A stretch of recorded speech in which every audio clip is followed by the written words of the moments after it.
It's Wednesday, July 22nd. This is CTV at 6. Here's what's making news tonight. Maritime premiers join Canadian counterparts in a tough stance against the White House threats.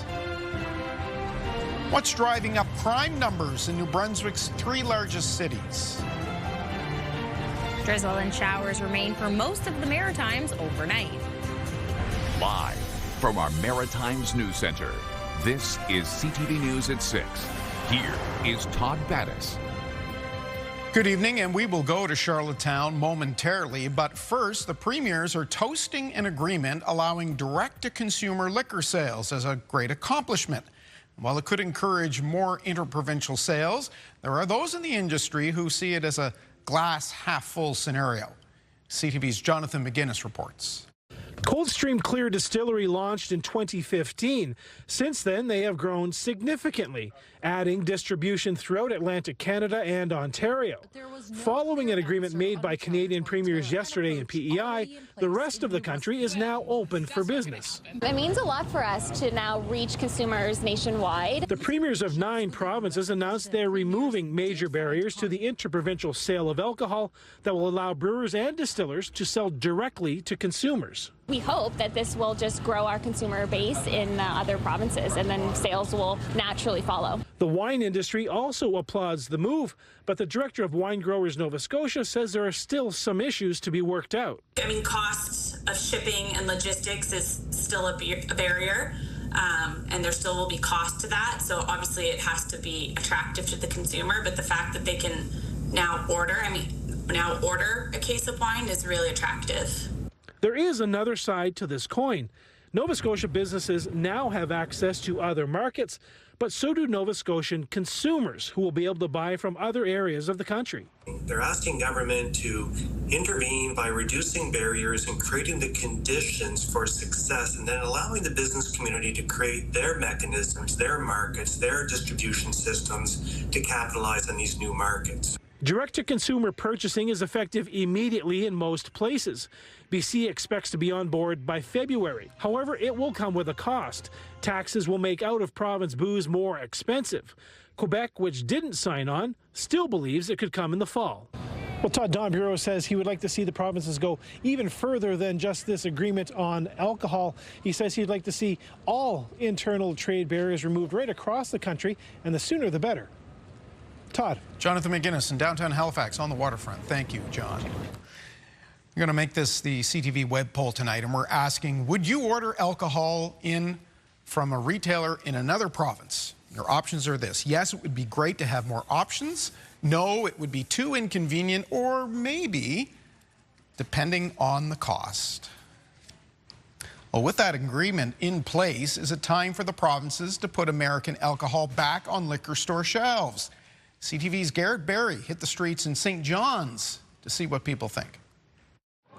Again and again, we heard on these streets in St. John's a similar sentiment. I think it would take some diplomacy between Canada and the United States. That as long as U.S. President Donald Trump remains in office, American wine, beer, and liquor should remain shelved. Let's play the game and keep them, we got tariffs on them, they've got tariffs on us. Let's wait it out and see what happens. This province spent about $26 million each year on American alcohol before government officials pulled the products from liquor store shelves in early 2025. We have a lot of our own stuff that could potentially replace the American stuff, so I don't see the point in having it in the first place if we're just going to keep getting accosted. Canada's been... After a fresh round of saber-rattling and tariff threats from the White House, it seems Canadians are raising their elbows again. Here, Carney's handled things quite well by not giving in to, like a lot of the other leaders in different countries that have come over and kissed Trump's feet. In Montreal, the behavior that I see from President of U.S., absolutely not. And in Windsor, Ontario. After everything that's going on now, you should just take care of yourself. We spoke to a lot of people right across the country today, and it wasn't a majority opinion, but we did find a few that said putting U.S. booze back on the shelves could potentially start to repair the Canada-U.S. relationship. I don't know. I don't know for sure. I think I'd be hesitant, but maybe I would try. I think, unfortunately, we're going to have to give in a little on all things, because given the current administration, they don't seem to want to give, so somebody's got to give. Prime Minister Mark Carney said today that if the provinces put American booze back on the shelves, it should be done as part of an overall trade agreement. Garrett Berry, CTV News, St. John's. Now, the premiers are wrapping up their news conference in Charlottetown, so we will check in with CTV's Derek Haggett in a few moments. And later, we'll speak about the impact on tariffs in the wood sector. And you can see more reporting and vote on the poll at ctvnewsatlantic.ca. A 25-year-old man has been arrested in connection with a serious assault in Yarmouth. Sunday, a man approached two young people. Words were exchanged that led to a fight, with one youth assaulted. The victim was rushed to hospital with life-threatening injuries. Jordan Scott Surrett faces several charges, including assaulting a police officer. He remains in custody this evening. Halifax police are investigating a pair of building fires overnight as arson. Just before 3 in the morning, crews responded to a fire at an apartment complex on Brunswick Street. While there, a second fire was detected at an adjoining apartment building. In both cases, fires were set in garbage bins in the stairwells. Smoke and water damage was affecting several units. No one was injured. Police are still looking for suspects. There's a live and rather foggy look at Peggy's Cove right now, where it's 17 degrees. Still lots of tourists, though. Let's bring in Brianne Foley with our first look at the forecast. And it was a lot of rain for coastal areas, certainly in Nova Scotia today.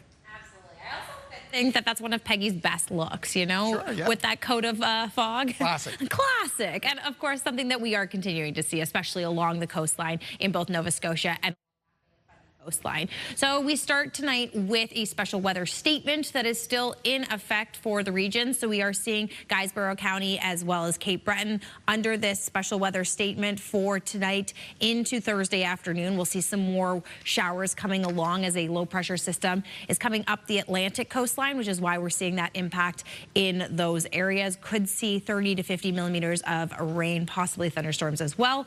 We have a severe thunderstorm watch and a severe thunderstorm warning. So the warning is in the red and the watch is in the yellow. So that is what we are contending with at this time in northwestern parts of New Brunswick.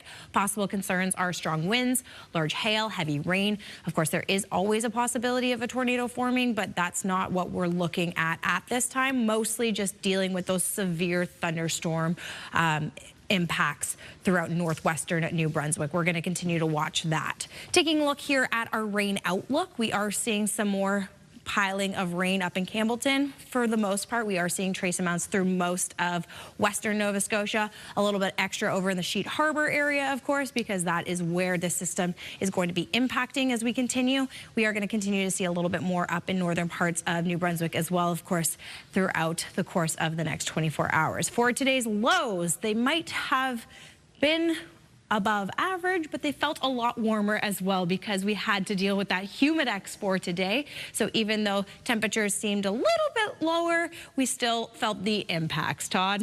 Yeah, it was muggy, wasn't it? Yeah, my hair is an indication of that. Thank you, Brianne. We'll see you for the full forecast in a little bit. We know that the weather did some good things today in the Maritimes. We'll talk about that in a little bit. But first, we want to go now to the island where the premiers and territorial leaders grappled with a full agenda of issues. But U.S. tariff, those threats from the White House, they loomed over the conference. CTV's Derek Haggett is in Charlottetown right now. Trade among provinces and major infrastructure projects are on the agenda here in Charlottetown this week as the premiers are meeting. Prime Minister Mark Carney will meet with the premiers tomorrow. Today, in a joint statement, the premiers say they support efforts to negotiate a comprehensive deal that includes the full range of tariff-affected sectors, including softwood lumber and manufacturing. In their statement, the premiers urged the federal government to consult provincial and territorial leaders in a timely fashion as any negotiations take place. Decisions made beyond our borders have real impacts on Canadian workers, businesses, and families. The cost of living is rising in every Canadian home, Businesses are looking for certainty. Communities want to know that governments can work together to strengthen our economy, improve health care, and build a secure future. The leaders also called on Ottawa to maintain health care funding to address rising costs, patient needs, and support health professionals. We think the Health Transfer Act needs to recognize the needs, because we cannot grow our economy and invest in our defense sector and improve all of our energy offerings without that healthy workforce, and that requires the federal government to contribute at the same level as the provinces.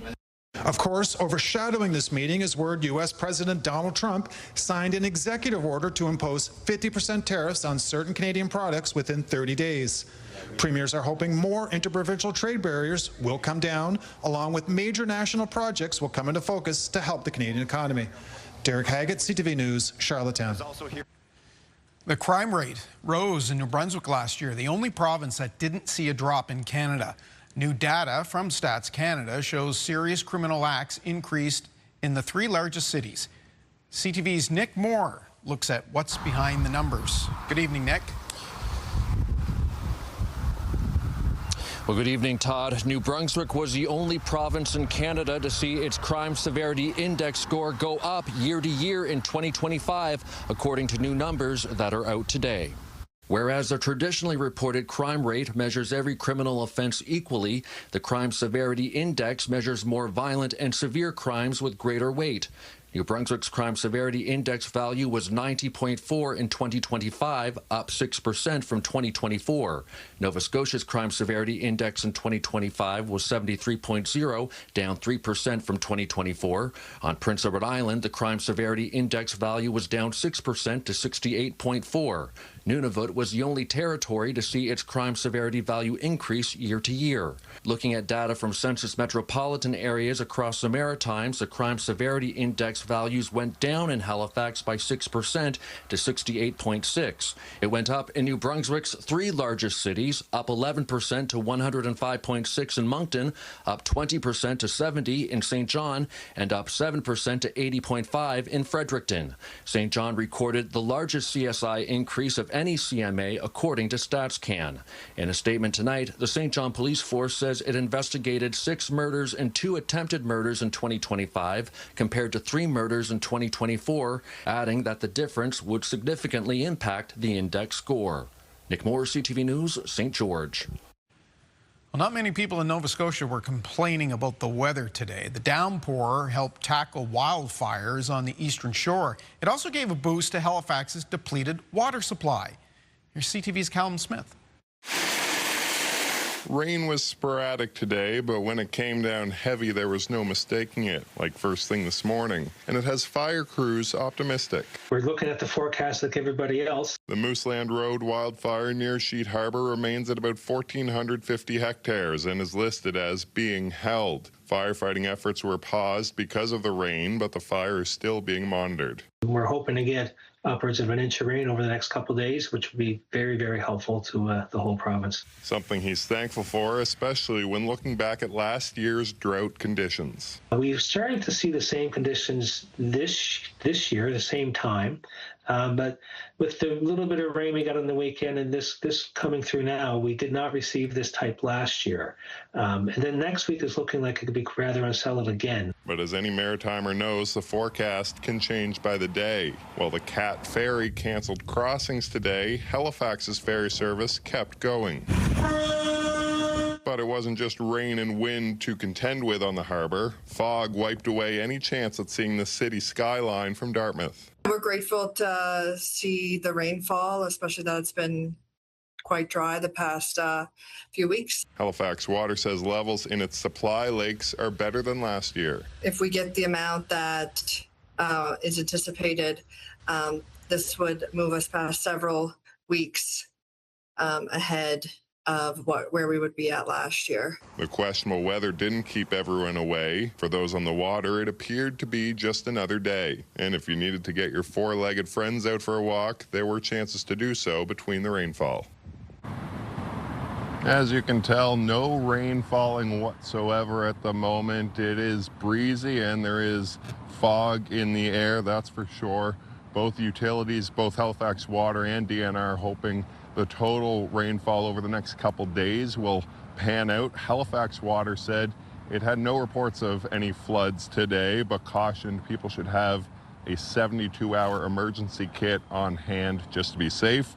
Meanwhile, DNR says it's important to follow the province's burn restrictions and to not leave any fires unattended. Todd. CTV's Callum Smith in a drier Halifax right now. Thank you for that. A popular engineering professor, cyclist, and community leader in Halifax is being mourned after being struck by a vehicle. As CTV's Jesse Thomas tells us, his family and friends are speaking out about the impact he's had on so many lives. Friends, colleagues, cyclists, and the Muslim community are remembering their friend, Dr. Nouman Ali, a devoted community builder and inspiring educator. I deal with thousands of community members, but I can tell you Dr. Nouman would be one of a handful of people I will think of when anything is needed in the community. The long-serving Dalhousie University engineering professor and avid cyclist was killed Friday after he was involved in a collision with a pickup truck. Police said the driver of the truck opened the door in Ali's path as he was cycling along the stretch of Strawberry Hill Street in Halifax's North End. The 71-year-old was taken to hospital but later died. His family and those who knew and loved him are mourning the family man who left a major impact on those he met. He was a mentor and a father figure to a lot of people, not just to myself. And everyone has, over the last few days, have reminded me what he did. You know, they all have stories of what he did to them and, you know, how he made their lives better. Police say the driver was issued a summary offense ticket. This is wrong. It's a negligent act. The cycling community is calling the tragedy avoidable. It's shocking, it's heartbreaking, but I know also the whole cycling community is devastated. You know, it just brings home the risks that we take when we're out on the road. They want this tragedy to be a wake-up call and urge drivers to pay attention and use a technique called the Dutch reach when exiting their vehicle. Rather than opening your door with your left hand, you reach over with your right hand, open the door, and of course naturally you turn and see someone out of your peripheral vision. Close to 700 people attended a funeral service on Monday for Ali, including his close engineering colleagues who are still reeling. We lost a friend, a colleague. He was a father, he was a husband, and he has huge influence in so many of us. Jesse Thomas, CTV News, Halifax. Time for us to take a break now. Still ahead, we'll find out when the sun returns. But first, a deadly outbreak in New York. Stay with us.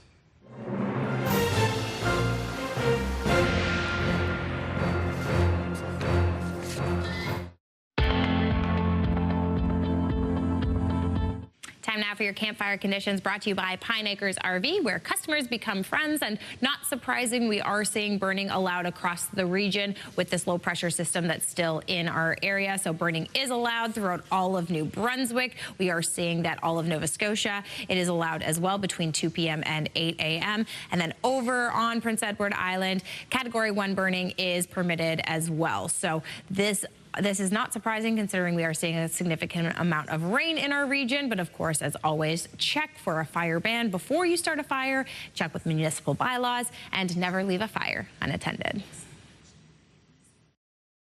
Get the Maritime's top stories, breaking news alerts, and watch live. Download the CTV News app. Now to the latest outbreak sparking concern south of the border. Legionnaire's disease has claimed another life in New York. Here's ABC's Lionel Moyes. The CDC has now confirmed more than 4,100 cases of cyclosporiasis, making 2026 the worst year for the parasitic infection on record. We do have the outbreak under control. Yesterday, Health Secretary RFK Jr. said the outbreak, which has hospitalized more than 300 people since May, is under control. We have done extensive forensics, epidemiological forensics, and we've identified the source of the outbreak. Kennedy pushed back on growing criticism of the CDC ending its mandatory reporting of cyclosporiasis cases last year in one of its surveillance programs. We've had no cuts in our surveillance program, and all the states will tell you that. We're still doing forensics, we're still doing surveillance in all the states.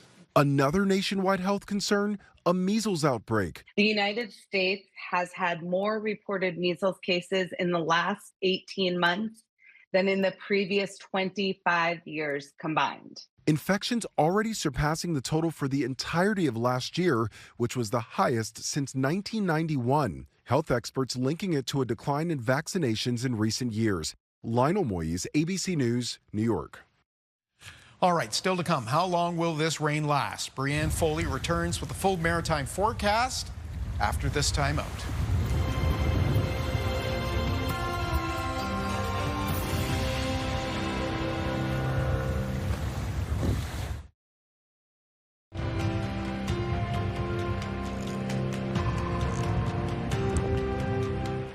The tide is out at Beach Point, Eastern PEI, or was this afternoon anyway. Where is that? That's near Murray Harbor, I do believe.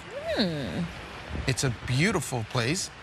Nobody there today. I mean, overcast. Overcast, but the water temperature's still very warm. And as you mentioned, there was humidity in the air, so it made it feel warmer than it was. That's true. And if you were me and had this hair going, you might want to just jump in the water at that point. Yes, I know exactly what you're talking. Yeah, absolutely. I've seen it growing by the minute, Todd, on you. Yeah, that's right. But it will be that sun will return. Yes. There will be beach days ahead, we know that. Definitely, especially this weekend. So it's actually going to be a beautiful weekend for the beach. So you know what? Not too shabby. But of course, we'll start on the other side of the country because it was also a beautiful day for the beaches over in Vancouver. Some of my friends actually at Kitsilano Beach. Yes, hanging out at Kit's Beach. Today. So of course, with that sun shining, we're seeing 27 degrees over in Victoria. And we are seeing that sun shining through most of western parts of Canada. A little extra cloud cover over in eastern parts of Canada. And yes, some rain still hanging around in Ottawa, where that system has lingered just a little bit as we head to our region. So taking a look at our radar and satellite for right now, we still see some thunderstorm activity up in that northwestern portion of New Brunswick, and that is why we still have some weather alerts in effect. So we did see that system hanging around as well through parts of Guysborough County as well as Cape Breton. So that's going to continue into Thursday. There is that low pressure system that's going along the Atlantic coastline, and that's why we're seeing the impacts in that area. But like I said, the big ones are those special weather statements in effect, those yellow level alerts issued by Environment Canada. So we have that severe thunderstorm watch, and then we have a severe thunderstorm warning. So both are in effect at this time. We are mostly seeing those utility outages possible in that red zone of the severe thunderstorm warning. And then we could see some large hail, some heavy rain, and some strong wind gusts coming through. So again, something to keep in mind. That's going to continue throughout the course of this evening as this pressure system moves through. As we watch our forecast into Thursday, we do see things start to clear out in the early mornings for most of New Brunswick. Still a few scattered showers remaining up in northern parts and along that Bay of Fundy coastline, and then again along the coastline in Nova Scotia. We're going to continue to see that rain for tomorrow, but for New Brunswick, we should see some sun popping up as we head a little bit later into the day. Then the system really pushes out of our region as of Thursday evening into Friday. We should see mostly sunny skies coming through. So while we are going to see a little bit more of an accumulation of that rainfall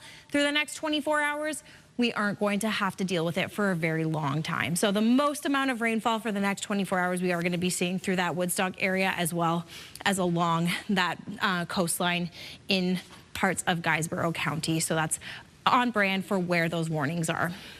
Watching our wind gusts, those are going to start to change direction as the system pushes out of our region, and we will start to see those taper down into the early hours of Friday. So for Wednesday night, showers clearing, risk of thunderstorms for some, and then into Thursday, mainly sunny conditions, higher UV index. Of course, with that sun coming through, chance of showers in the early morning, but clearing in the afternoon for the southern and central parts of New Brunswick. Over on Prince Edward Island, could see some lingering showers, some drizzle and periods of rain also continuing for parts of Cape Breton, as well as along the coastline in eastern parts of Nova Scotia.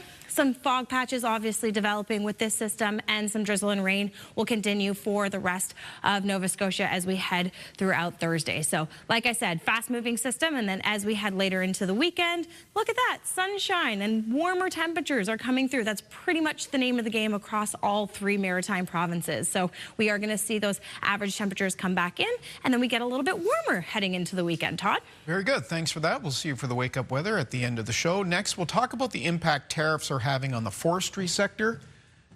Stay with us.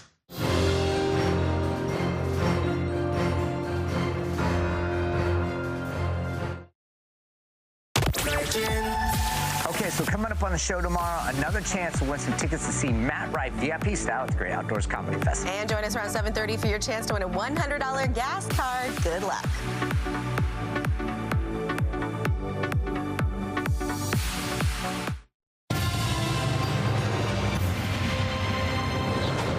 Welcome back. Clothing, flowers, even hockey sticks are among the many items in the latest tariff threats from the White House. Joining us tonight is Rick Doucette. He's the president of the New Brunswick Federation of Woodlot Owners. He is in the Fredericton area. Rick, it's nice to see you. Thanks for your time. Boy, wood, it always just seems to be a target, doesn't it? Well, I mean, it's the most versatile renewable resource on the planet. You can make almost anything with it. So if you're going to target something for a tariff, I suppose you'd go after wood if you really want to make a broad impact. Yeah. How disruptive is all this to your members, or do they merely, shrug and carry on with business and hope it's just talk? No, this time around, it's really impacting the members, and certainly the wood producers, the people that cut wood, truck wood, and are in the supply chain. They're really struggling right now because it's not just the existing tariffs. We've been under a sort of a tariff regime in New Brunswick now since 2016, and then the more crazier type stuff happened in 2024 and continues today. So there's been a cumulative effect. It's kind of a perfect storm situation. You've got higher fuel costs, you've got higher capital costs, you've got markets shrinking, wood wood prices are actually going down while your expenses are going through the roof. And so there's a lot of woodlot owners and wood producers that are actually just going out of business. Like there's been a fairly, on a percentage level, there's been a fairly high job loss in New Brunswick already. I hesitate to bring that up. I know that the president might enjoy that other people are suffering because of his actions, but I think it's important that people understand that we're definitely in a crisis here now. Like the margins for making money in this province cutting wood were so thin prior to all of this, and now they're just gone. How much more can your members absorb before before there's really a tipping point? I think we're, well, if I was to describe the private wood market in New Brunswick, I would say we were cruising at 35,000 feet back in the 90s and early 2000s, and we've been in this ascending mode ever since, and now we're in a bit of a steep nosedive, and I don't know if we're going to be able to pull out of it. We may just thunder in, because it's really, the tariff situation is all it's done is exacerbated a 20-year issue here in New Brunswick when it comes to private wood. We're getting paid the same for wood today as we were in 2000. So I mean, if you're living on revenue from 26 years ago with 2026 expenses, the math is just not going to work for you. I think unless we do something fairly radical here, we're going to lose a lot of our capacity to harvest wood and move it to market. Rick, let me step back a bit. Tell me what kind of businesses you represent, what they sell, and how big the U.S. market represents, in terms of their business. Well, I don't in our world, all we represent is the actual woodlot owners. Okay. In the past, we've been conjoined with the forest products marketing boards. There's 7 forest products marketing boards that cover the entire province of New Brunswick. And talking with those boards, their sales are down anywhere from 30 to 82% from this time last year. The marketing board system, the way it works is you take a small percentage of your sales, and that's how you generate your operating capital. So they're in a very tough financial situation as well. And then, of course, all of our mills, we used to have, as much as 85 mills here in the province of New Brunswick, and now we're down to, 2022. And we've been really pushing the traditional use of wood, and we do have a lot of our eggs in one basket. As I think a lot of people have been down that road when it comes to trading with the U.S. And so, we're obviously looking at we'll have to diversify what we do here, but it's really hard to turn that ship around in the middle of a storm. You're telling all this to us. I'm assuming you're having these conversations with political leaders as well. Can they offer you any kind of, sense of optimism? Is there any kind of sense that this will improve? Well, we've had these discussions prior to getting hit with tariffs, a decade ago, and we kind of we haven't really made a lot of headway with previous administrations. Now, I know that this government has worked pretty hard with industry to make sure that there's some stability there and that we don't lose mills and that we continue to have those markets, and that's obviously the right priority. Then you have to have a discussion of what everybody else that's involved in this sector and whether they have any stability or they're going to survive. Because, if you just sort of focus solely on the mill survival, you're looking at the roof and the walls of the house, but you're not taking care of the foundation. And that's what's starting to crumble now, is the foundation. We hear a lot about how, Canada has to diversify, find other markets. Is that possible with what your members do? Or is the U.S. just too valuable a market? No, I think it's possible, but it's not just a matter of moving away from taking lumber that used to go to the U.S. and take it somewhere else. Yeah. It's a matter of having a bigger, broader forest strategy here in New Brunswick, where you look at wood as the most versatile renewable resource on the planet. You can make almost anything with it. So let's start diversifying what we do with the wood here in New Brunswick, and not have all our eggs in the old traditional baskets. And so that's a big, that's a big step.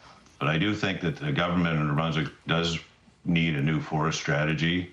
The last one was put out in 2014. It hasn't been very beneficial to woodlot owners, and I guess New Brunswickers really in general. So it's probably a time for a renewal of that. But yeah, I think to try to pivot in the middle of a crisis is really difficult. There's no question about that.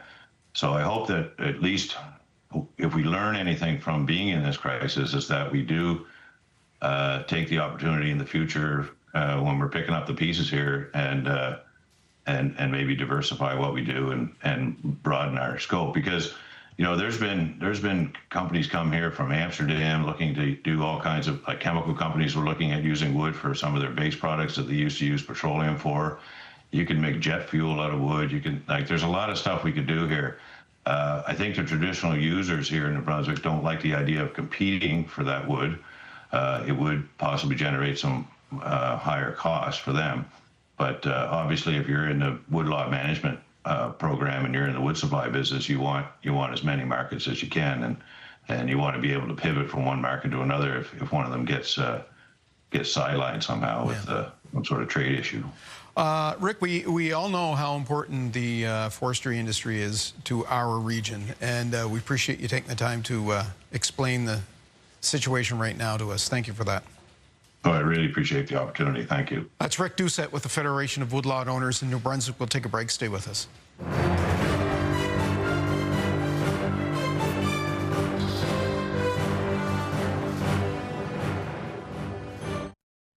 Taking a look at health headlines, new data shows the impact of opioids on one industry in Canada. CTV's Amanda Debison has more in tonight's edition of The Lifeline. New research suggests construction workers are disproportionately affected by opioid deaths. Researchers hope the new report, examining the occupations of people who have died of opioid overdoses in Ontario, raises awareness about the breadth of the population affected by the drug epidemic. Opioid-related deaths in that province between 2018 and 2024 totaled nearly 16,000, but the coroner only recorded the occupations in 22% of the cases. The study found that more than a third of the opioid deaths where the person's occupation was known were people who worked in construction or the trades. The report's principal investigator says the rate of opioid deaths was similar for workers in natural resources and agriculture. They say jobs where there is more risk for injury, precarious employment, and shift work could be factors that make people more vulnerable. Spending hours in front of the TV could be linked to changes in the brain later in life. That's according to a new study. Researchers followed more than 1,700 adults in their early 50s who reported how often they watched television.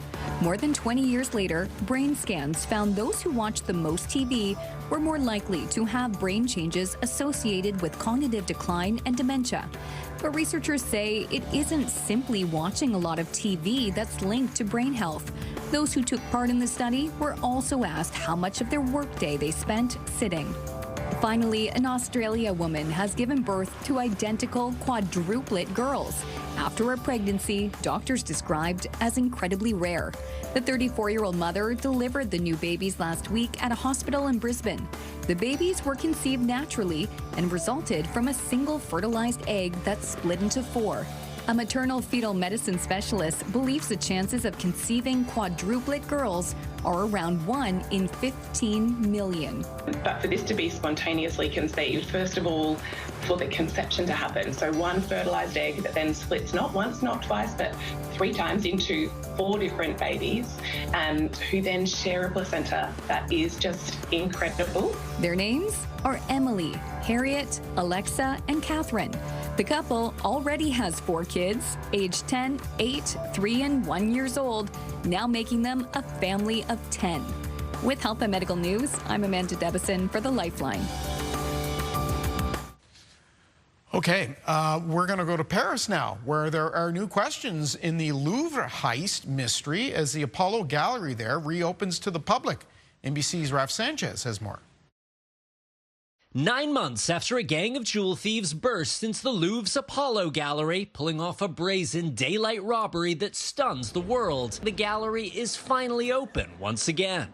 But the magnificent hall stands empty, a painful reminder that the stolen crown jewels are still missing, and one of France's greatest mysteries remains unsolved. I was shocked when I heard it happened. I don't know what they did over 9 months. Hopefully they increased security. Of the 8 priceless treasures taken, only this crown has been recovered. Dropped by the thieves and damaged, it was returned to the Louvre after DNA checks. While some of those behind the robbery may still be on the loose, police have arrested 4 men, including the pair seen here smashing the display cases before climbing down a ladder truck and escaping on mopeds.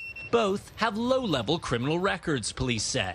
And according to the French newspaper Le Monde, they recently told investigators they were paid around $22,000 for the heist and handed the jewels over to a shadowy mastermind, who they refused to name in case he retaliates against their families. Days after the robbery last October, we met Alexandre Portier, a French lawmaker leading a parliamentary investigation into the heist. Do you have confidence that French law enforcement will be able to find the thieves, find the jewels? He told us then that he feared the jewels may already have been cut to pieces, and with each passing month, those fears only deepen. If there's any comfort, it may be in the smile of the Mona Lisa. She was stolen in 1911 but recovered 2 years later, restored to her rightful place at the heart of the world's most popular museum. That was NBC's Raf Sanchez reporting. The business report is after this.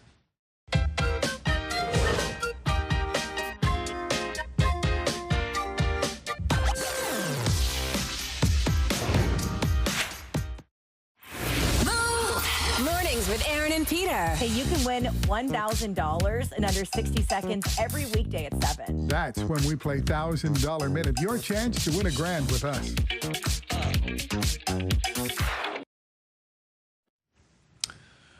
On the markets, the Dow ended the day flat, up just 6 points. Big tech companies have started reporting financial earnings. BNN Bloomberg's Marilla Fernandez has more. Alphabet is the first. The parent company of Google reported revenue of about $120 billion U.S. for the last 3 months. A key metric for Alphabet is cloud revenue, which was up over 80% from last year, coming in at just under $25 billion U.S. Its CEO says its earnings success also comes from its AI chatbot, Gemini, AI queries, and YouTube. Like the other hyperscalers, Alphabet is spending billions of dollars on its AI infrastructure. Here are the closing numbers for the day. The Canadian dollar is up to $70.99 U.S. West Texas Intermediate up over $2 to $86.83 U.S. a barrel. Western Canadian Select is up over $1 to $68.11. And the TSX gained 116 points today. Those are your business headlines. I'm Morella Fernandez. Let's go outside to Brianne with one more look at the forecast.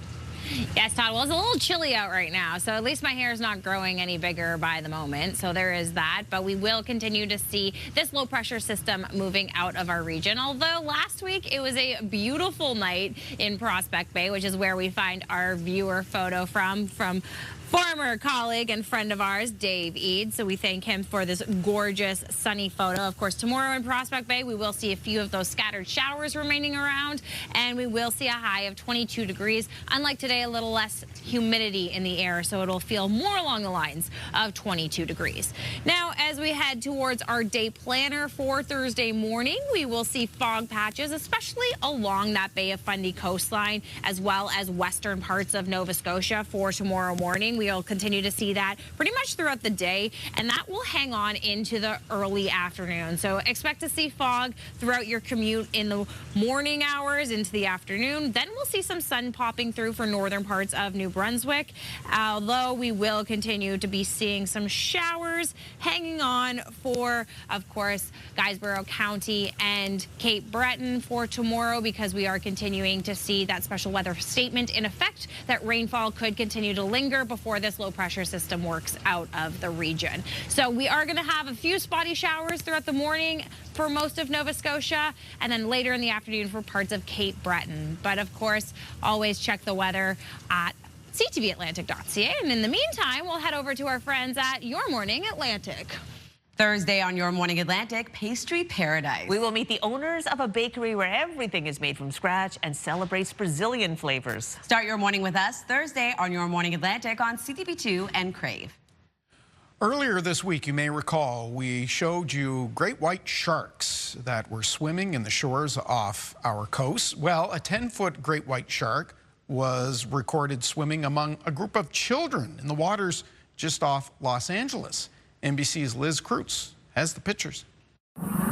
A shocking video off the coast of Southern California. A 10-foot great white shark spotted dangerously close to a group of children swimming north of Los Angeles. The kids seen smiling and even waving to the drone camera, seemingly unaware that the massive predator was just feet away. I did get nervous. My heartbeat did go a little higher. Carlos Gauna took the terrifying video from about a mile away.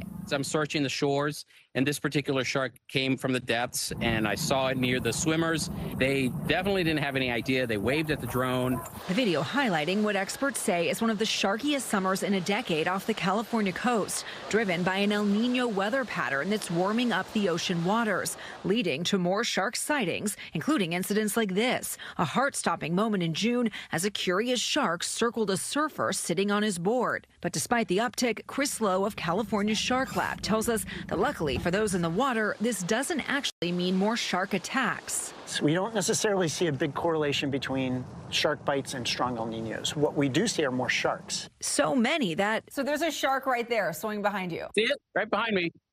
Look at that. There were several swimming by during our interview today with Carlos. This is life every day right now. This summer is insane. Liz Kreutz, NBC News. Did she say sharkiest? Okay, that's our look at the day here at home. Bruce Frisco is in this chair with the late update at 11:30. You can go to the app or the web for updates anytime. I'm Todd Battis. Hope to see you right back here tomorrow night at 6. Till then, have a good night.